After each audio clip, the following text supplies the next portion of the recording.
Hello, everyone. On behalf of the City Planning and Urban Affairs program at BU, I want to welcome you all to day 3 of the BUcity Collab Week of Events. For those who have attended our earlier events this week, may already know that the Collab is conceived as a collaborative space where our community can come together to discover, learn, and connect. And this is particularly important at a time where most of us may need some more ways to connect with the larger world and community. We hope that being part of the Collab Week's events, you can do just that. Just a quick reminder that all of the week's events are free, absolutely fantastic in their own right, and for the students of the program, this is a week where you do not have to attend regular classes. We welcome all of you, students of the program, lifelong learners, and beyond, to discover, learn, and connect. This evening, we are delighted to welcome Emily Ines, who I consider a good friend, to deliver the City Planning and Urban Affairs Fall 2020 Keynote Lecture. Emily is a board member for the City Planning and Urban Affairs program and the director of planning and associate of one of the largest planning firms in the US, Harriman. From our earlier conversation when Emily was conceptualizing her lecture, she was inspired by a quote by Dennis Lee, which said, "Work as if you live in the early days of a better world." Given that the ramifications from the pandemic are certainly affecting our conversations about the future of our largest cities and smallest towns, her lecture, "The Early Days Next Steps," provides a pragmatic and hopeful framework to approach what we do as planners moving ahead. Emily brings her expertise and passion as a professional and individual to her talk this evening, where she will discuss how we define our individual paths within the planning profession and work with others to create and support a better world for all of us. So a little bit more about Emily herself. Emily is certified. She has an AICP, she is lead AP, ND, and she also brings a strong background, of course, in urban planning, financial analysis, project management, and municipal affairs. Emily's focus has been on the use of urban renewal legislation to create tools for the redevelopment of New England downtowns.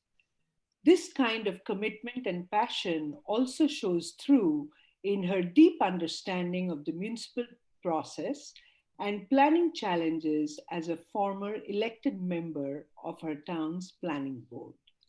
Emily is engaged in helping communities address future conditions, including changing demographics, climate change, and sea level rise in her planning work. She enjoys working with communities to help them define their responses to complex interactions among local desires, urban design, market reality, and zoning requirements. Welcome, Emily. The stage is yours. And once again, on behalf of the program, we want to thank you so much. Welcome.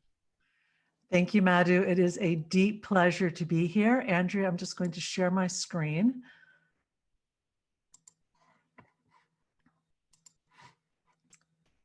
Hopefully you can all see that. So, good evening. I was deeply honored when Madhu asked me to speak at this event and slightly overwhelmed when I looked at the lineup and realized that I was a keynote speaker. She kind of didn't mention that part. My path to and within the planning field has been a little bit different, and I am delighted to share with you some random thoughts about planning and our role as planners. When each new morning brings us a new challenge, when the news is full of horror and hatred, it is hard not to sound tone deaf moments after speaking. In talking to you tonight, I run the risk of sounding dated by morning. But I hope that you take our conversation tonight in the spirit in which it is intended, a guide to the challenges we as planners face in this specific moment, and maybe a way to think about how we rise to meet those challenges and how we can create something together that is larger than what each of us could do alone. Like many of us, I have spent the last 7 months communicating with the world beyond my desk in a series of tiny boxes. It is hard to comprehend how much those boxes are holding right now. This global pandemic and its disproportionate negative impact on those who have the fewest resources. Wildfires, hurricanes, drought, stark political divides that bring out the worst in all of us, renewed demands for racial justice that swept the country earlier this year and which run the risk of being ignored and forgotten again. The repercussions of these challenges on our educational system, our economy, and our society for years to come. In the midst of this and of some other challenges, one of my colleagues recently asked me, why do planning? What is this all for? To answer this question, as Madhu suggested, we will turn to poetry. The internet is an unreliable source. Please engrave that and put it on your computer monitor and remember it always. I have a mug in my house with this quote, "Work as if you live in the early days of a better nation." That quote, engraved on the wall of the Scottish Parliament, is attributed to a Scottish author, Alistair Gray. But Gray stated that he borrowed and altered a phrase from a Canadian poet, Dennis Lee, and the word nation was originally the word world. Further online research revealed that this line was from a poem called Civil Elegies, published in 1972, and it's about the identity of being Canadian in Canada, but in Canada with its then relationship to the United States. And in a reminder that the internet is not yet the world, the poem was not online, so I soon became a proud owner of the book itself. Now, this is why you should go to original sources, because the poem was so much more than the internet suggested, and the quote was different and far more powerful in the context of the poem. And best of all is finding a place to be in the early years of a better civilization. Lee's meditation on citizenship in a bleak and dying world becomes an active choice to be present within that world. Sometimes being present is enough. When others grieve, for example, or in bearing witness to some act, whether of joy or horror, that requires that witness. But sometimes simply being is not enough. We require action. As Alistair Gray commands, we must work. And this is where we, as planners, enter the story. I see the phrase "in the early days of a better world" as the key to what we as planners do. Our work at its base, whether reviewing applications for new buildings or writing comprehensive plans or drafting land use plans for a new development, is about creating a new future.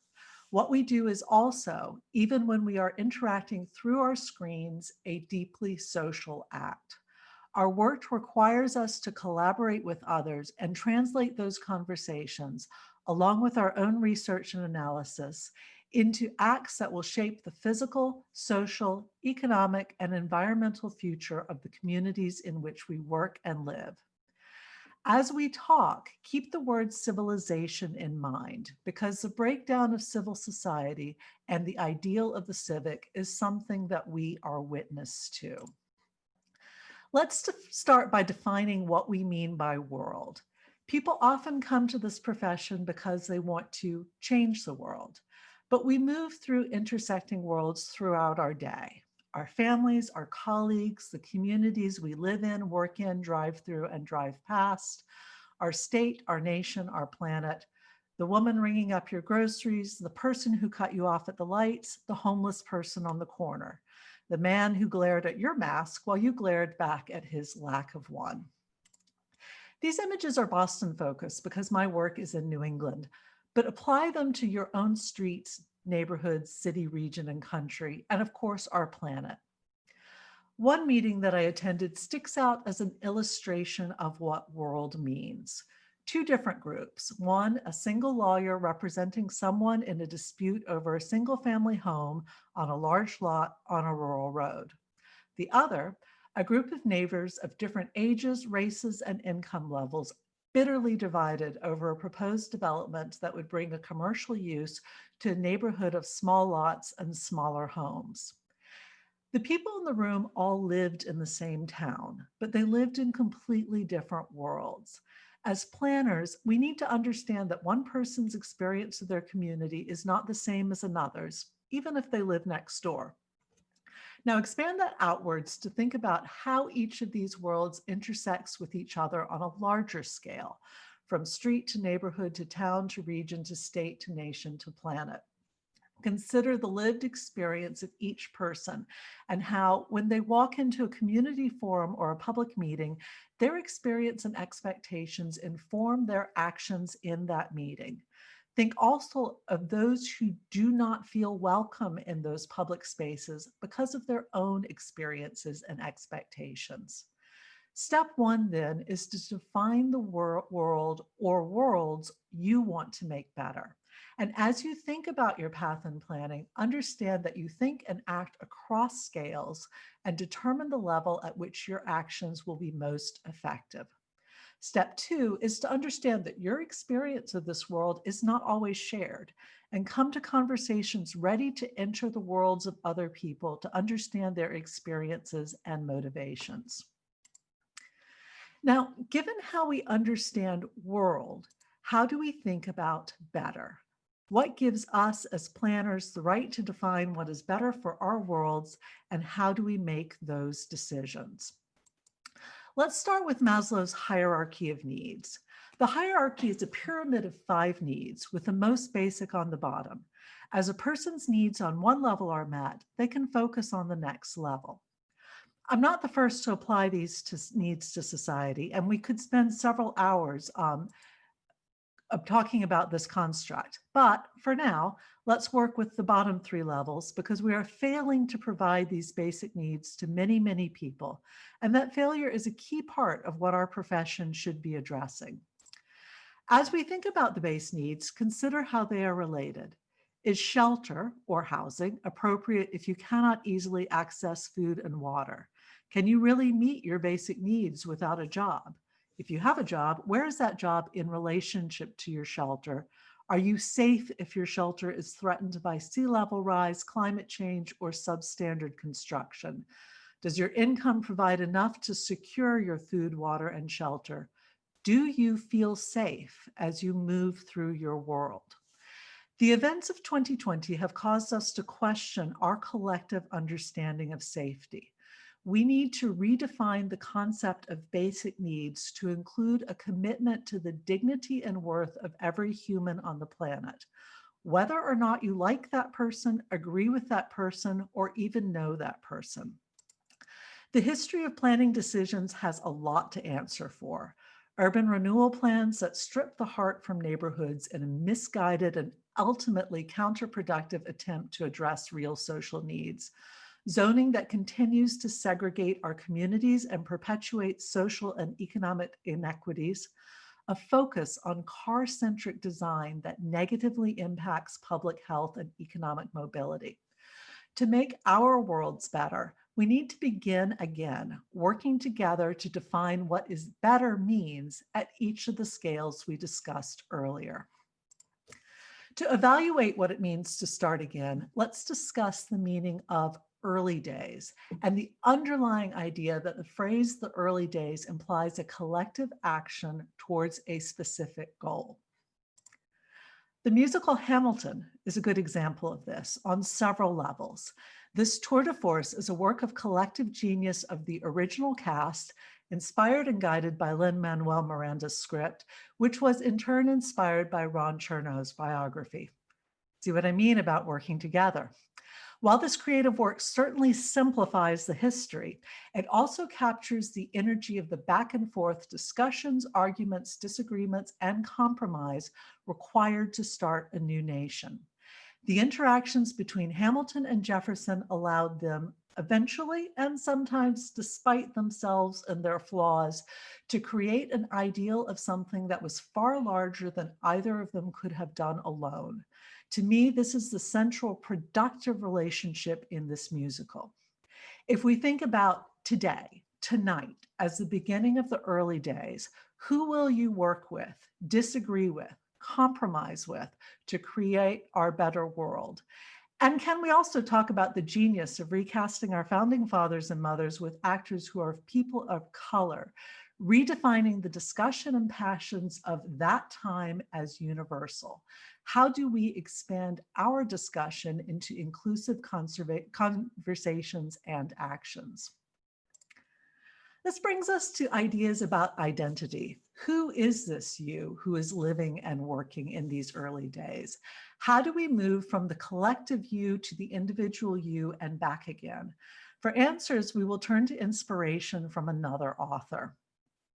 And a nod to one of my favorite world builders, Andre Norton, I brought my many words that I could offer you tonight down to 9 critical words that can serve as guideposts during your journey. Ms. Norton was a science fiction and fantasy writer who built a world, and this is key, invited other writers into that world, commissioning and paying them to fill out the corners of her world with their own stories and characters. So let's talk first about living in the world, which includes 2 different but related ideas. The first is interacting with others in person. Viewing people through a screen is a poor substitute for face-to-face interactions, whether of family, friends, or colleagues. We lose the serendipity of chance encounters and colliding ideas. However, this is a great time to study and reflect, turning inward to learn about yourself, which allows you to then turn outward to learn about others. Ms. Norton's generosity to her fellow writers is the inspiration for our first 3 words. Care. As planners, you will make many decisions that will have a profound impact on the physical, environmental, social, and economic aspects of the communities in which you work. Understand that every decision you make, whether alone or in concert with others, has an impact on people. The depth of your research, the quality of your draft and final products, and the carefulness of your thought have long-term consequences in a profession that creates zoning regulations, develops systems, and approves the placement of buildings. To quote Hamilton again, you need skin in the game. You need to care about your work. Fear is a key motivator. Fear of change, fear of the other, fear of failure. To be good planners, we must develop the compassion, the listening skills, the understanding to help people move beyond their fears to address the missing basic needs in their world at any of the scales described earlier. Above all, we need to remember that the people we work with are human, even if sometimes it seems that they forget that we too are human. Our responsibility is to model good civic behavior and, when we facilitate public meetings or group discussions, to demand that others model that same behavior. Michelle Obama said it best, go high. As a planner, you must create a safe space for people to discuss their fears and come to consensus about how to provide the basic needs for all. And to do that, you must care about both the collective group and the individual person. Don't forget the people. Trust. Trust those people, even or especially the ones you disagree with. Allow them to surprise you by what they can do when given the respect and freedom they need to create. Allow new voices into the conversation and trust that their contributions will add to the whole rather than detract from it. Ms. Norton trusted others with her entire creation. Can you do any less? But you should also trust yourself. Planners, especially municipal planners, sometimes walk a thin line between the public interest and individual property rights.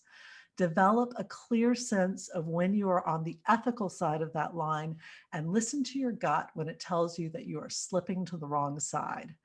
And remember that just because it is legal doesn't mean it is ethical, which was the central point of another book turned musical, Les Miserables. Learn, read, watch, observe, analyze, think. Learn from every person and every experience. Fall down rabbit holes, follow threads, kick open doors. Evaluate your sources. Are these facts or are they fake facts, which are those found throughout social media and sounding oh so reasonable, but wrong?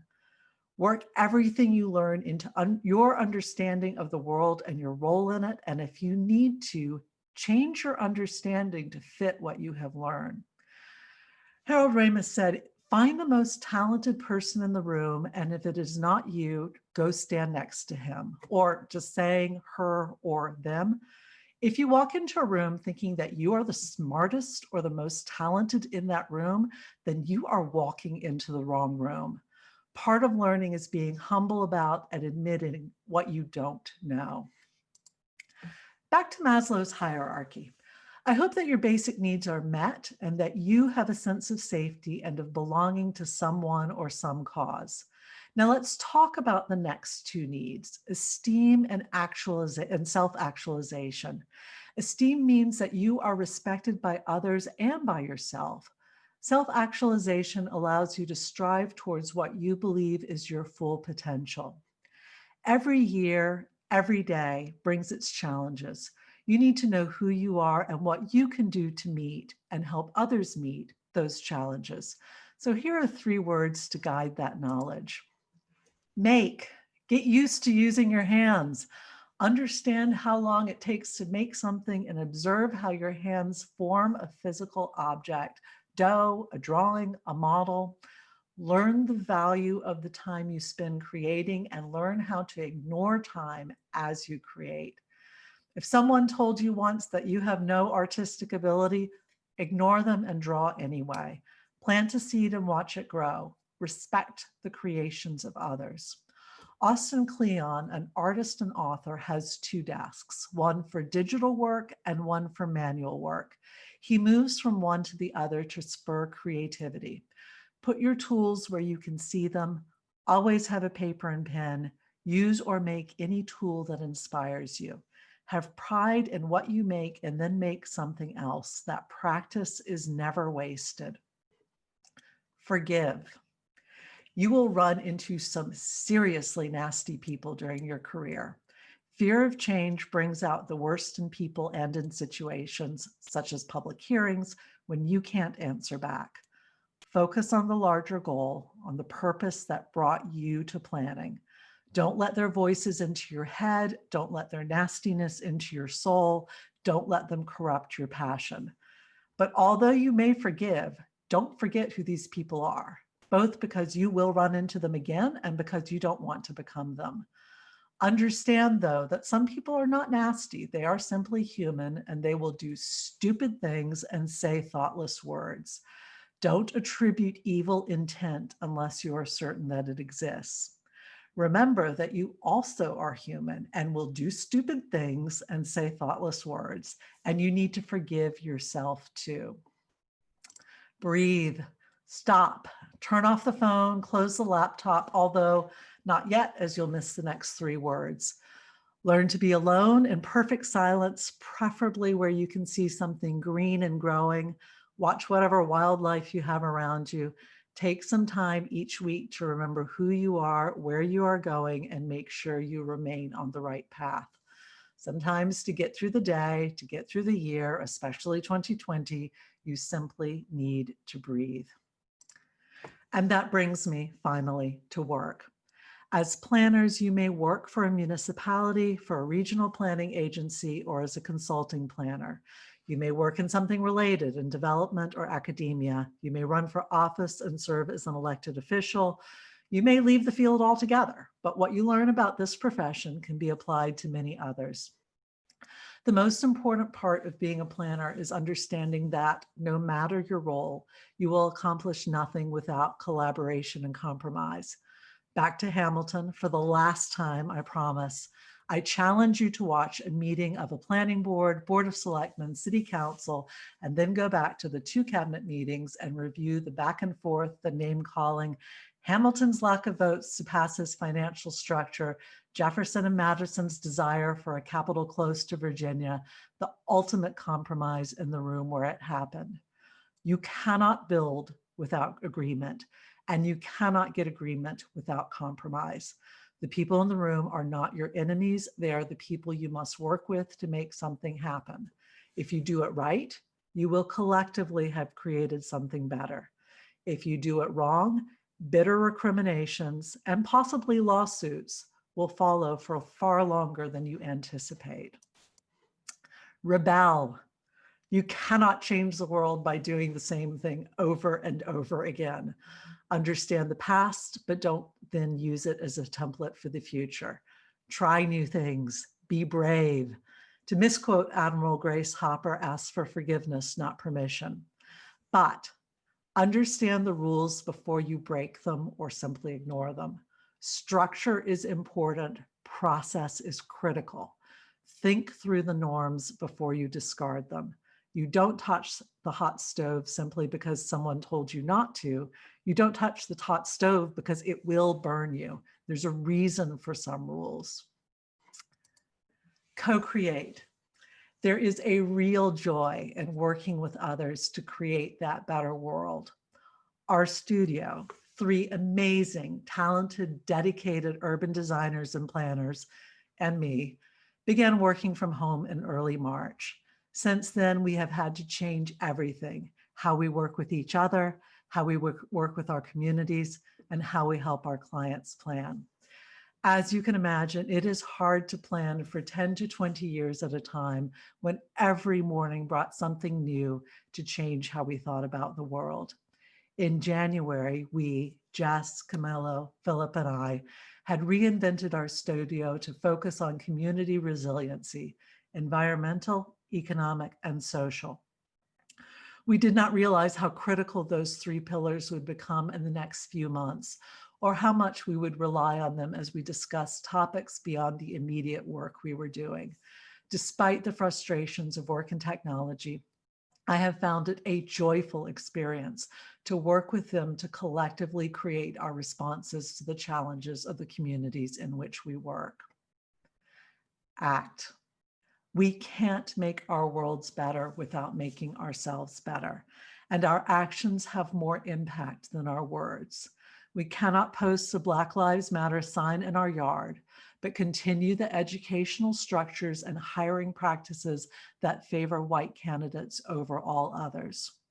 We cannot argue for the importance of local economies if we buy all our goods from places far, far away.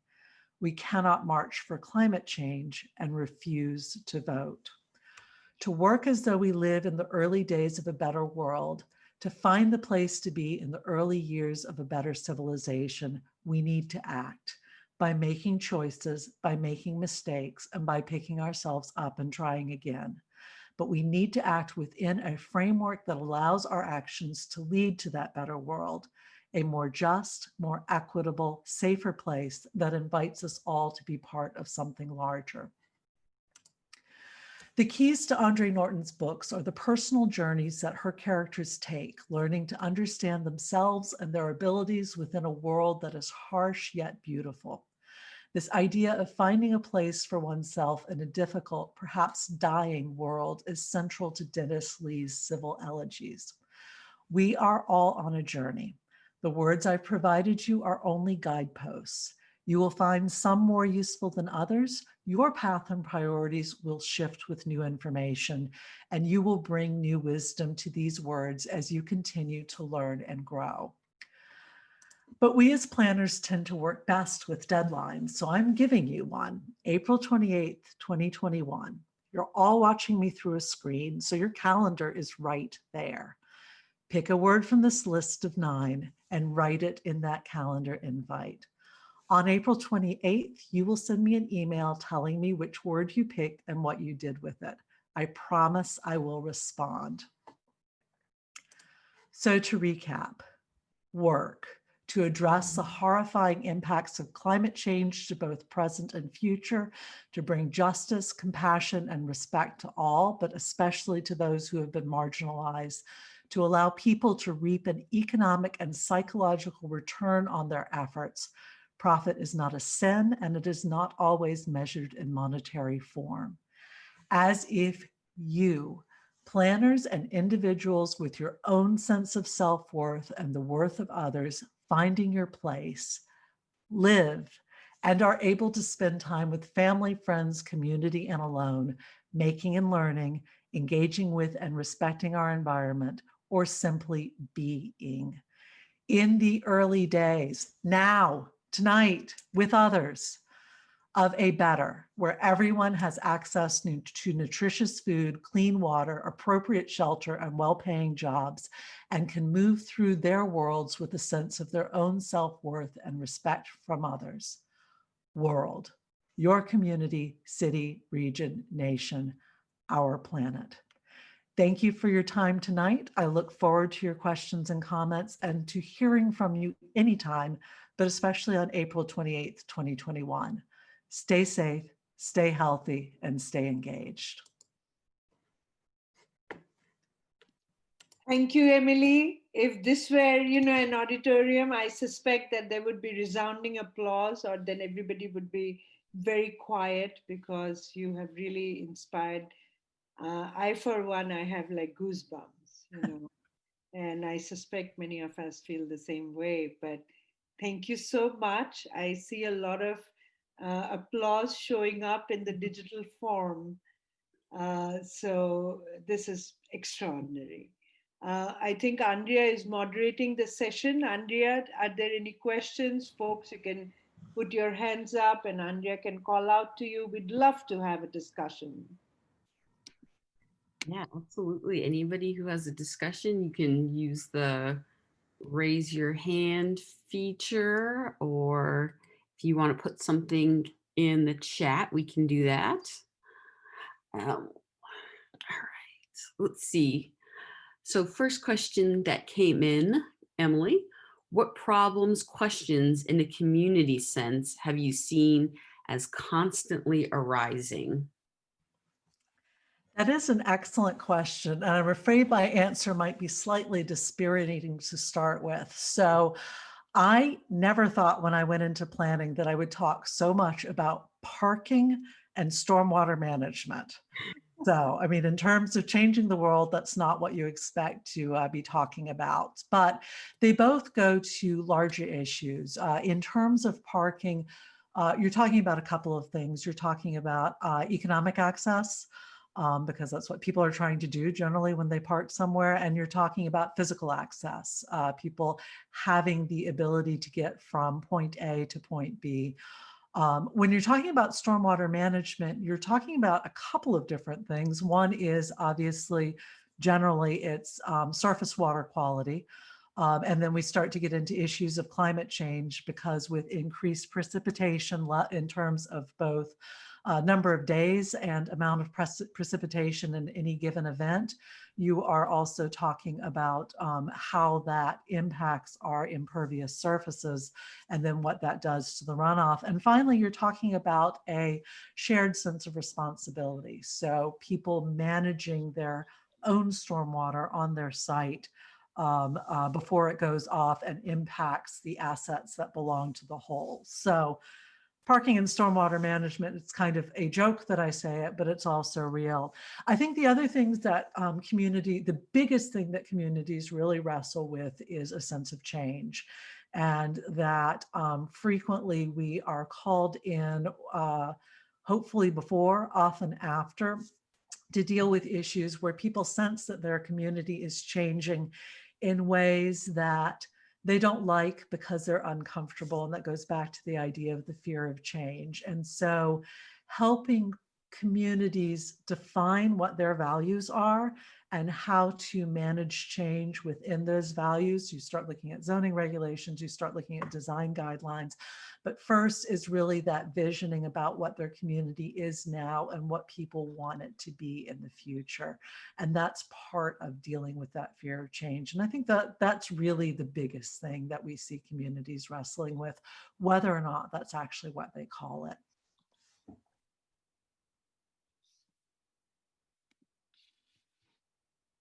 Great, thank you.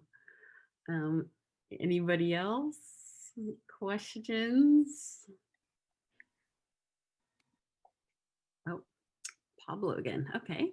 In regards to Boston and its shaky history with race relations, especially seeing recent events from the last week, how do you view planners addressing these issues? Are there certain issues that you see as inherently from Boston? And do you think that there are certain cities that Boston can use as an inspiration? Oh, cities that Boston can use as an inspiration is a tough one because I think there are a lot. Boston does have a really shaky history with race relations, but it's certainly not the only city that has that. I think that our role as planners goes back to creating that safe space. Talking about race is difficult for many people, not for the people who are living those challenges because they live them for every day, but perhaps for it's harder for people who are white and who have not run into the challenges that people of color, that Black people face on a regular basis. And it's hard to start those conversations and feel in a public space that people are engaging with them, with the conversation appropriately and respectfully, while still being open to the ideas of others. And I think our biggest role as planners is to facilitate that conversation and create that safe space for it to happen, to give people the language that they require to be able to have those conversations. In terms of Boston, again, pulling on different cities with different histories can be problematic sometimes. I think for Boston itself, the best thing to do, it's actually what I talk about when I talk about urban renewal, is to own the past, to be honest about where we have failed in the past, and to look to how we change our own narrative to something that is more positive. Very nice. From Miss Erica Madison here. Erica hosted our panel on Monday. She's from the Sustainability Office. She says, how might we help? We're jumping. How might we help to raise awareness that change is the only constant? Oh, I'm so glad you said that. Because I completely agree. Change is always with us. It's so funny that you get into a community and they'll talk about how things have always been like X. And then one of the first things we'll do is start mapping out the history of the development patterns, looking at what buildings came in when. And you see that, in fact, there's been a huge amount of change over the years, whether it's just simply a new buildings coming in or it's changes of uses in buildings. I can remember working in one community, like, we've never had commercial here. And in fact, up until within recent memory, they had neighborhood businesses. But people forget. And people forget, I think, the old story of the frog in the boiling water, right? If you dump the frog in the boiling water, he'll know that he's hot, but if you gradually increase it, he won't realize just how hot he's gotten it. People don't realize how much change happens when it's incremental, and change really is the only constant. So it's back to that idea of what tools can a community have to help manage that change. And so planning, whether it's comprehensive planning or strategic planning for specific areas, really seeks to find what those tools are. And that's back to the facilitated conversations to understand that. I think, though, Erica, and to all of you, I think the pace of change feels like it's more rapid because for those of us who are thinking about and paying attention to climate change, that's something that is hitting us in a way that that particular type of global change hasn't hit smaller communities in the past. And so I think that's something that we really need to be compassionate about helping people understand, because it's very different from a conversation of whether or not a new building is going up on a block. Erica says smart strategy. In what ways is or isn't it the responsibility of planners to improve the health of a community? Also an excellent question. These are great questions. So public health and planning is something that have only recently started moving together. And I'm not as knowledgeable as I should be on that, but I'm fascinated by the idea. So when you look at the idea of walkability, the idea of non-vehicular connections, those very much start to address the interaction of public health with planning in terms of getting people physically moving. And I think one of the more interesting things that has come out of the situation that we're in now is, with so many cars off the road, air quality has improved, the incidences of asthma has greatly improved. So this idea that our physical environment can help, sometimes without realizing it, can help change our lifestyles for the better, help change our public health for the better,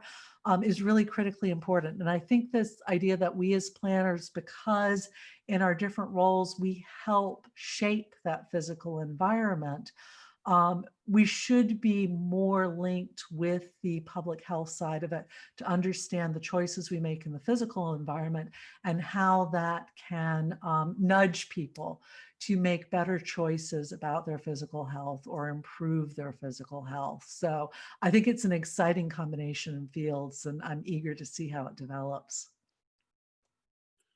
Yeah, I think there's definitely a lot of overlap there. As a public health major, and working in this program now, I see it, and I'm happy to see that there are public health and built environment courses in the program. And Jim O'Connell and William Kaler developed a great new class on pandemics and planning. So that kind of married the two disciplines. So it's really exciting to see. I wish I could take that class, actually. It would be fascinating. With the underrepresentation of several groups in decision-making positions, for example, you mentioned Black Lives Matter, how can the deciders make sure that their interpretation of better, in quotes, actually matches the realities of the underrepresented groups? That is one of the hardest things that we're dealing with right now, and especially since we're all looking at each other through screens. So even before the pandemic hit and the social distancing requirements meant that we stopped meeting in groups, getting a strong amount of diversity in meetings was incredibly difficult. And it's because you're fighting with a couple of things. You're fighting with first of all, that very few people have time. When you see people at evening public meetings, they tend to skew older, they tend to skew whiter, they tend to skew retired in many ways. Getting younger people, people of color, people of lower income levels, people with children to come to a public meeting is really difficult. And I think actually one of the benefits of going to our screens has been that more people can participate. So we've had meetings on Zoom where there have been more people than we would have gotten into a room, simply because people can keep an eye on their kids in the next room and still participate in a public conversation. And we were worried about the digital divide, and we actually did a little bit of research on it. I think it was the Pew Research Center noted that, or had done some studies to show that people who have smartphones tend to skew younger, tend to skew more diverse racially and ethnically. So we did an awful lot of online do-it-yourself workshops that could be viewed on a mobile phone or on a smartphone in an effort to get more people into that conversation. And at least some of the results that we got showed that we were reaching people that we hadn't reached before. So first of all, I would say reaching people, getting them involved in the room, and then figuring out, and again, this is difficult, how do you get people who are not used to interacting with government to A, become part of this conversation, and B, become part of government itself? So how do you get people of color who have historically stayed away to run for public office, to get appointed on committees? I think this is really part of the conversation municipal planners should be having with the other people at town hall and with elected officials, is get people onto appointed committees first, get them known, get them familiar with town government, and then, you know, help them and encourage them to run for public office. It's actually, Madhu mentioned I was on the planning board. I got on a planning board because I was appointed to a committee first, found out how everything worked, had some frustrations with how zoning was done, and ended up running for planning board. So that's the short version of the story. So I think getting people involved, the thing that I haven't solved yet is the fear that people have of being in public meetings where we're taking attendance, snapping pictures, and there maybe is a high undocumented population in that area. And the last place they're likely to be, especially over the past few years, is in a public meeting where we're taking attendance and taking pictures. So for that, it's really getting into the community organizations and figuring out ways of working through those to have those voices represented. But the more diverse those voices are when you're doing the planning, the better ultimately the plan will be. It will have more representation in its goals and in its recommendations. It will have more community support in its implementation. And as planners, we should never want our plans to be beautiful and sit on a shelf. We want them to be working documents. So I haven't solved this problem. I don't think anybody has, but I think our collective role should be to work towards solving that problem together. So if you find more options, let me know. I'm always searching for them. Good. How can planners best navigate bureaucracy when those who have influence are often working against the creation of safe spaces for all? Bureaucracy can be the bane of our existence. That and just the slowness of government response at all levels. And I don't want to knock governments, especially now, whether you're local, municipal, state, federal. You'll find when you're working with town planners, when you become a town planner, that you have a lot more on your shoulders than you anticipated. Town planners frequently wear many hats. But bureaucracy is a problem. And I think it goes back to that little seed of rebellion that I hope I planted, is finding ways to work around the bureaucracy, finding ways of reaching out to talk to the people that you need to talk to.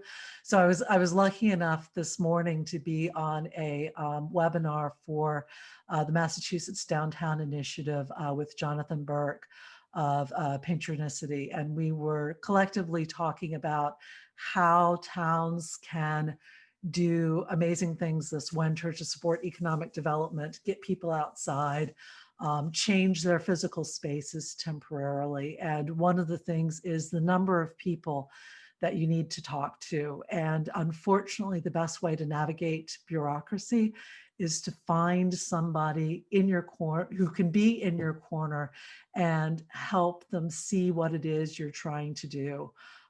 Bring them on as partners. And frequently it'll start out with the no, and it's the patience and the persistence to get beyond the no and see how you can create better value by working together. And it does happen, not as quickly as you would like, but it does happen. How can a planner influence issues like affordable housing, can they, I think about how expensive housing is in Boston and how, as a renter, I don't see this issue improving over time. Absolutely. Housing is one of the biggest issues that this region in particular is facing, but really all of New England in many ways. The affordability of housing, I think the type of housing too, having the variety of housing types that are needed at all levels. And unfortunately, affordable housing has become demonized in many ways. You get communities saying, we don't want that.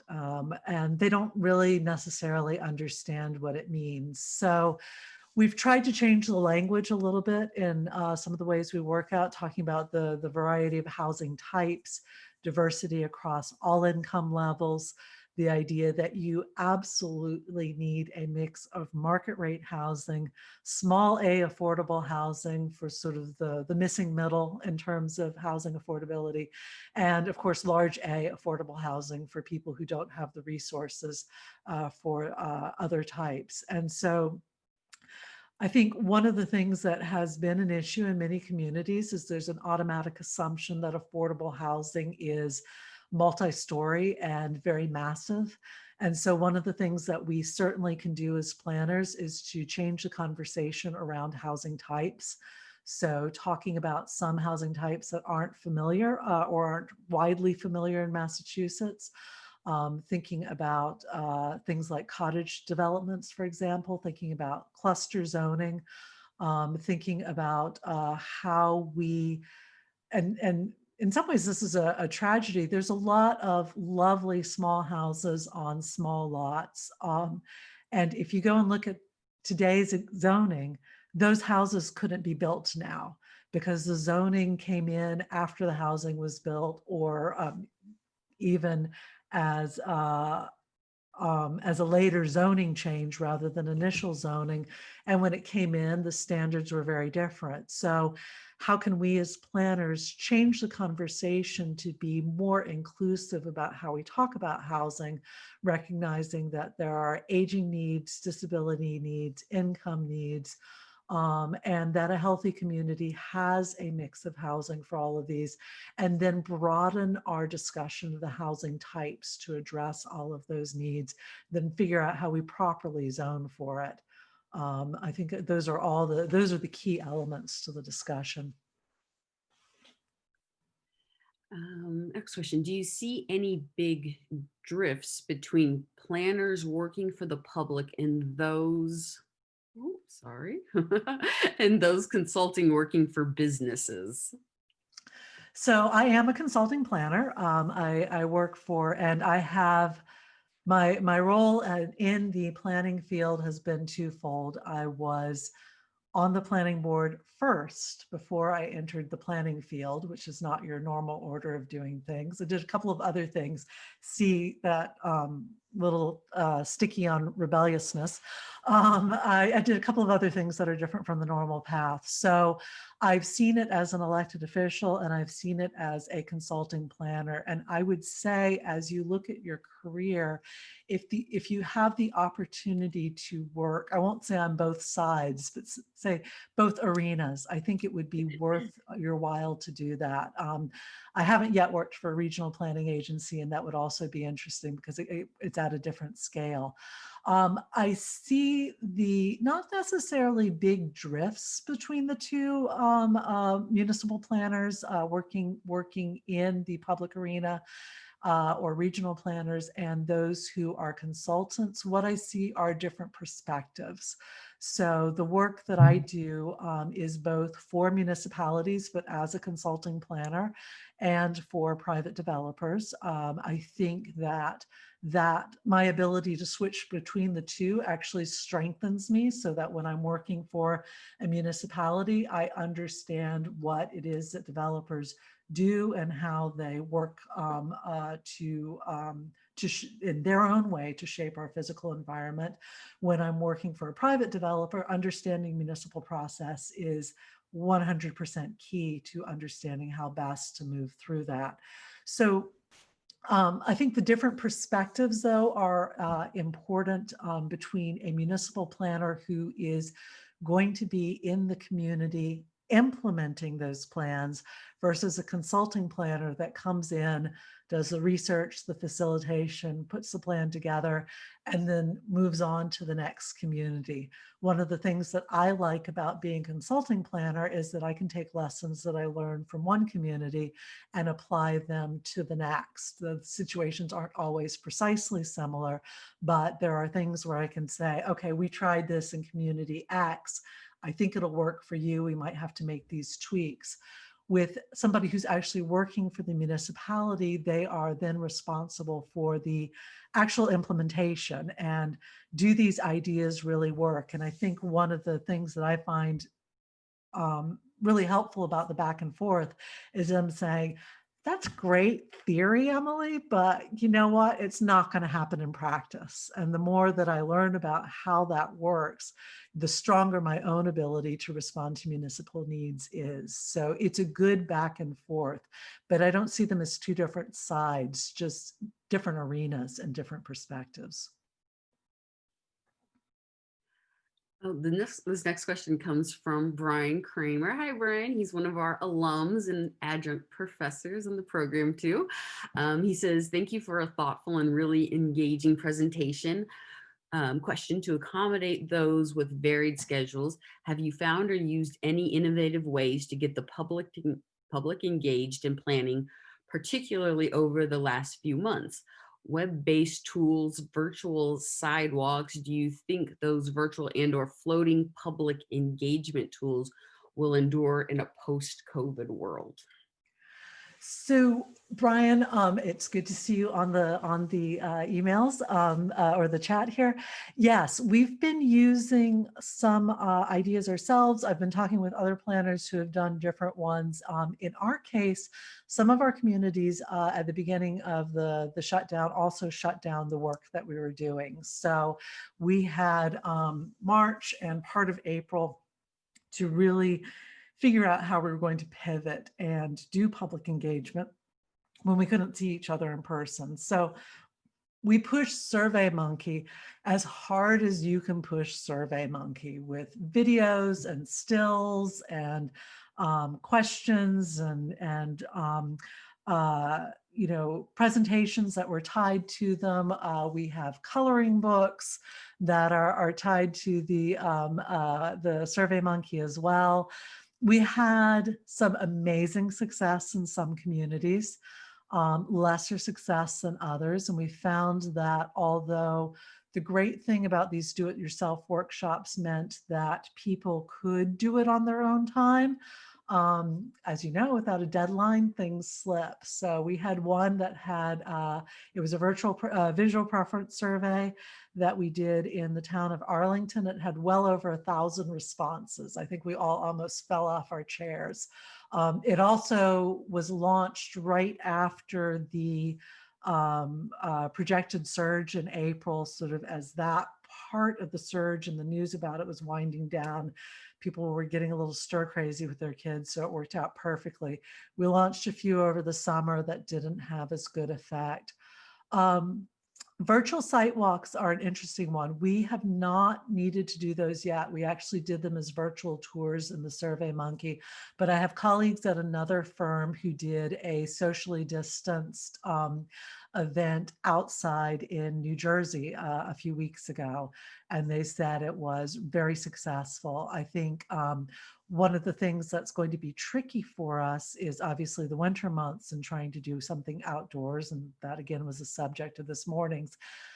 But to the second part of your question is, will this survive? I think one of the things that we learned in our own practice is, in the past, we would go to a public meeting, we would hold the visioning, then we would come back and sort of put everything together and go to the next public meeting.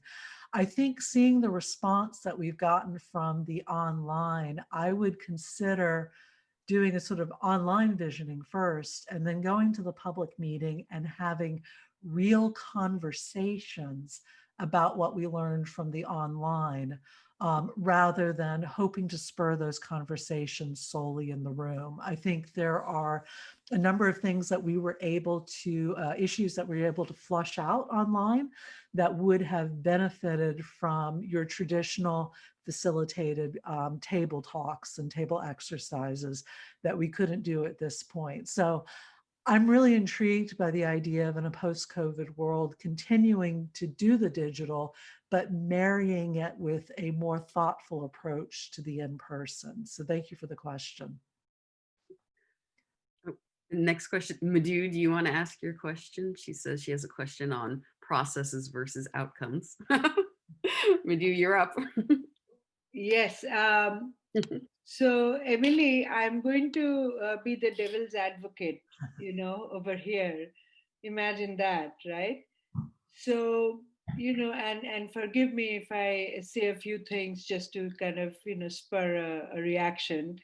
But I understand that there is a lot of white liberal guilt going around. And there has always been, particularly in the United States, a great emphasis, whether it works or not for the varying reasons that you have outlined, for community engagement and community representation.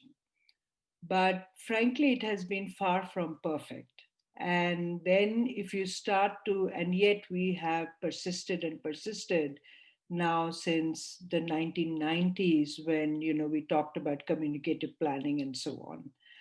Now, in the other side of the world, in the developing world, like in India, other places, this kind of participatory process is frankly untenable, mainly because the primary interests or the ones with the power and hierarchy, absolutely on a regular basis submerge any kind of local voices. Now, where that is not true is in the big election, because in India, for example, we have a substantive democracy. Now, let's say you are in a community where you want to have the maximum representation that is, that you can possibly garner. And that the community is going to suffer if they don't decide to create a certain zoning in their housing or some building code change or something like that. You know that. When is it that we take on the role of planner as expert versus planner as mediator? Because what we are suggesting we do in planning is not true for medicine, it's not true for law, because there somehow expert knowledge is not frowned upon because the profession is looked at differently. And I don't know what the answer is, but, do we emphasize a just process, or do we really aim for the just outcome?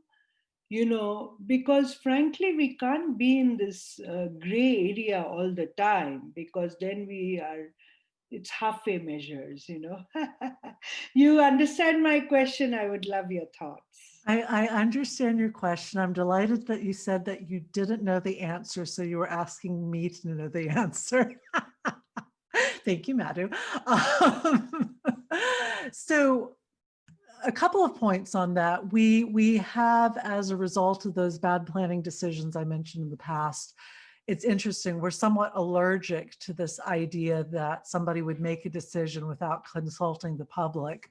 But when you consult the public, they're frequently not there to be consulted. So I remember a memorable meeting in my early career where I showed up with the principal of my firm, and there were 2 planners from the regional planning agency and 2 planners from the city, and 6 members of the public showed up. So we had a one-to-one planner-public relationship, and fortunately, a member of the public showed up. So we eventually had, one more public person than there were planners. The principal of my firm did a great job. He just sat down and got everybody around the table, and we talked, and it was good and it was useful information. But it wasn't a fully participatory process. And it's hard to get that because of the demands on the time. So the second problem I see to your question is the idea of planners as experts. We should be experts, right? We train to do this. We get certified to do this. We do it on a daily basis. We research best practices. We are or should be aware of what's going on in other communities and be able to bring it back. Planners don't get a lot of respect sometimes in their communities. So, and if you're in a budget cycle where they're cutting, sometimes they eye the planner, unless you can make a really good economic development argument.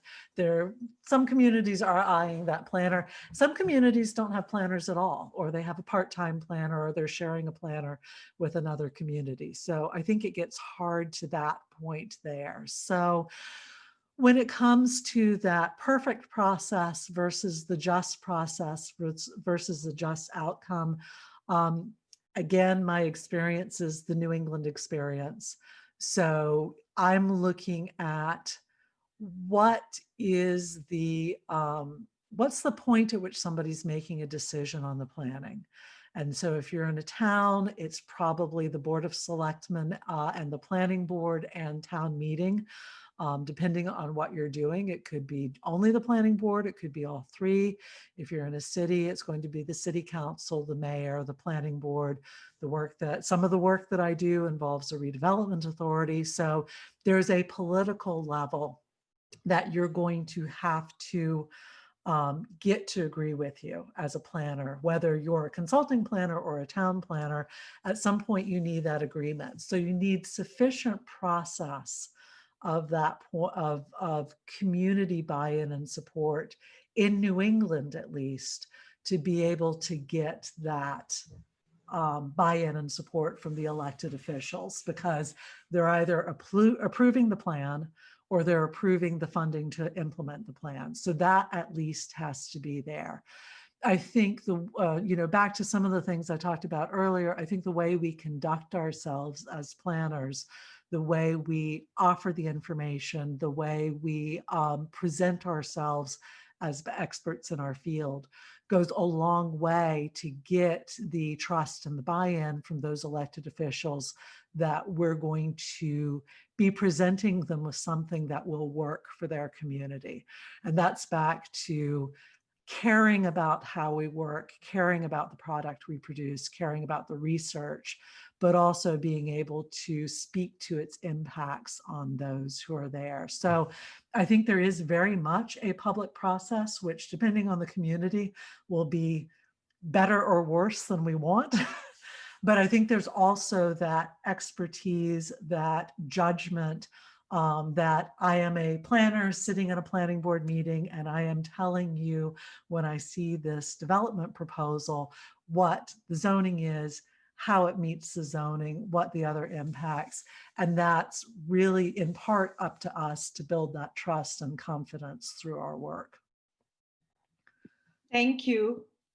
I agree with you partially, but as always, very thoughtful and pragmatic, and certainly a great strategy, absolutely.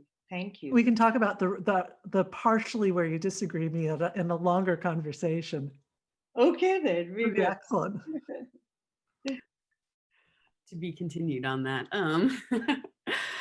Okay, what other literature do you recommend for future planners to build greater collaborative skills among different parties? Oh, that's an interesting one. So I will say that during this pandemic, I have retreated to my young adult literature. As you can tell by some of my quotes, I deliberately did not do Harry Potter.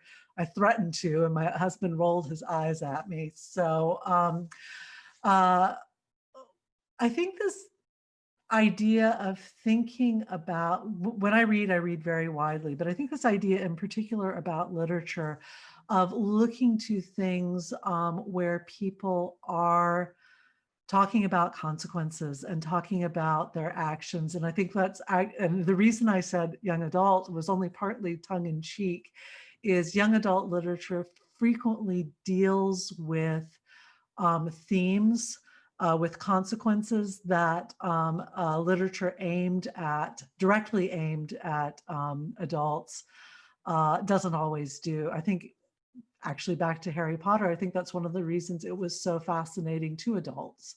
So those of you who grew up with it might not have realized the number of people in their 20s, 30s, 40s who are reading it on the trains on their commute to work. In fact, I heard at one point they actually put out an edition with a cover that was blank so that people wouldn't see that they were reading Harry Potter, which cracked me up.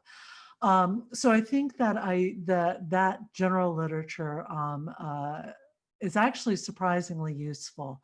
I read a lot in psychology.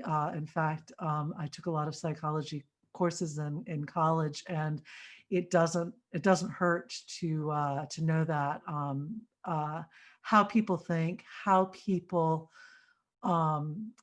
manage change in their thoughts is really important.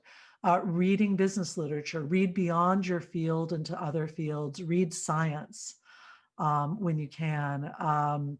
History, of course, is huge at understanding the impacts of past actions and why you might not be getting the response when you walk into a room that you think that you walk into or that you expected to have. And I think, reading as widely and as broadly as possible is important. And of course, read in your own field. I mentioned the book, The Missing Middle. There's a bunch of others. My team and I have been holding up books to the camera and saying, oh, look what I just bought. You should read this too. And unfortunately, I don't think we have time to read all of each other's books, but pull as widely as you can. And then of course, the general news, but don't get too caught up by the daily news. Look for the larger themes and how it's going to impact you and your work. Very good. All right, next one. As our general population ages and there is a desire to age in place instead of moving to assisted care facilities, have you seen examples of cities who have responded to the needs of older adults so they can still access and enjoy the benefits of life in a city? I've noticed that the city of Boston has installed more benches in Brighton and that have the title Age Friendly City. So I'll answer this and then remind me, Andrea, I just thought of another book that everybody should read. So I'll say that at the end. Actually, we're working on this with one of the communities. We're doing a comprehensive plan in South Hadley, and one of their big concerns, it's a common concern, is how to have the type of housing, the type of connections that would allow people to age in place. So it's not just the cities, it's the towns as well. And I think the conversation that we've been having, benches is a good one. Can you walk the same length of a city block or a city street that you could when you were younger? Talking about siting housing nearer to the facilities, different housing types.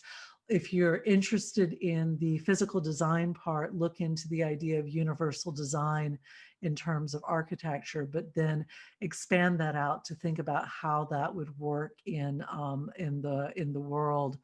One of the things we talked about this morning is if you're going to have people come to your downtown in the winter, you really need to have more than just a little narrow passageway at each curb that requires your 1 foot to go directly in front of the other in order to cross the street. So I think that the cities, and I'm not aware of specific cities in New England, in terms of specific interventions that they've done. But I think more and more communities are starting to think about it. And I would expect that the impact of COVID-19 on nursing facilities, on assisted living facilities this spring is going to continue to make this conversation even more important. The longer we can keep people in their homes and provide the services to them, this is less about physical design and more about what are the Council on Aging doing what are social services and communities doing to help people stay in their homes. I have heard of grant programs that allow people to retrofit their houses, and I think that's something else to look into.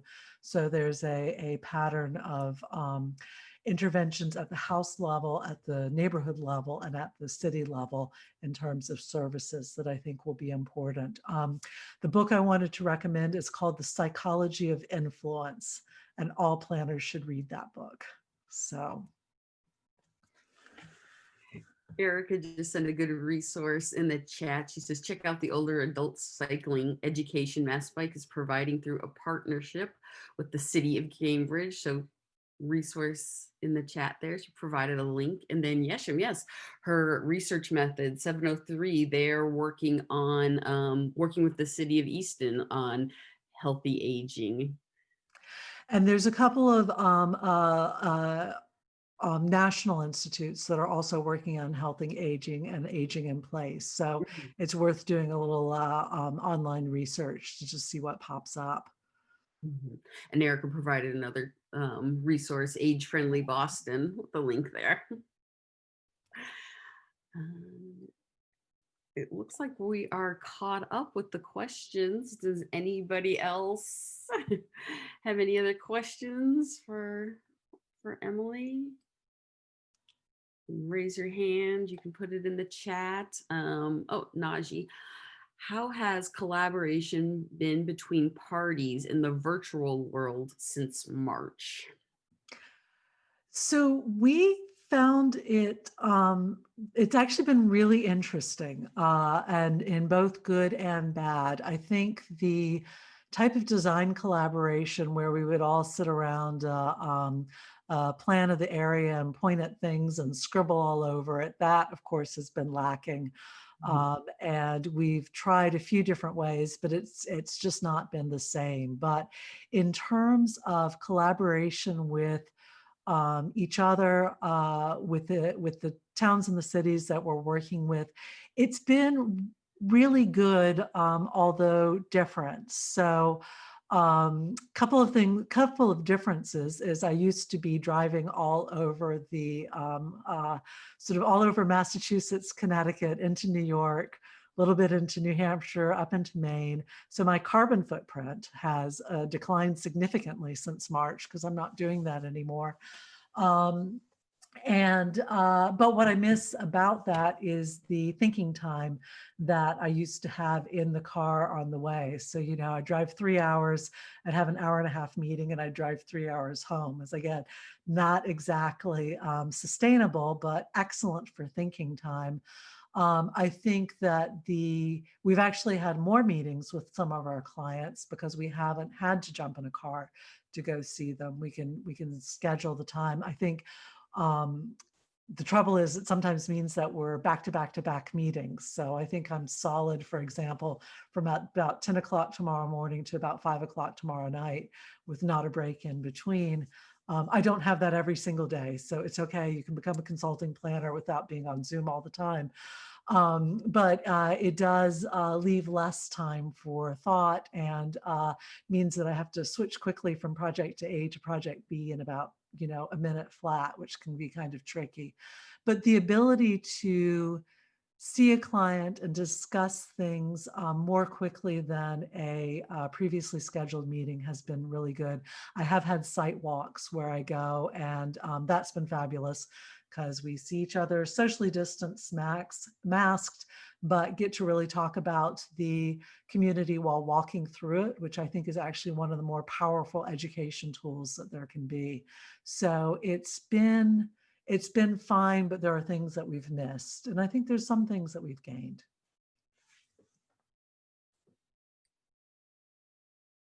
Very good. Anybody else have any more questions? I think. So with that, I want to say thank you so much, Emily. This has been really so authentic and refreshing, and you know, and it certainly gives us pause, and we would, you know, reflection. And this is such a timely lecture, and I think our students are certainly going to embody parts of it. Well, you will know 1 year from now in your email. I 6 also put it in months. my calendar. 6 months, April 28th, guys. Yes, That's 6 months. That's true. That's true. I put it in a calendar.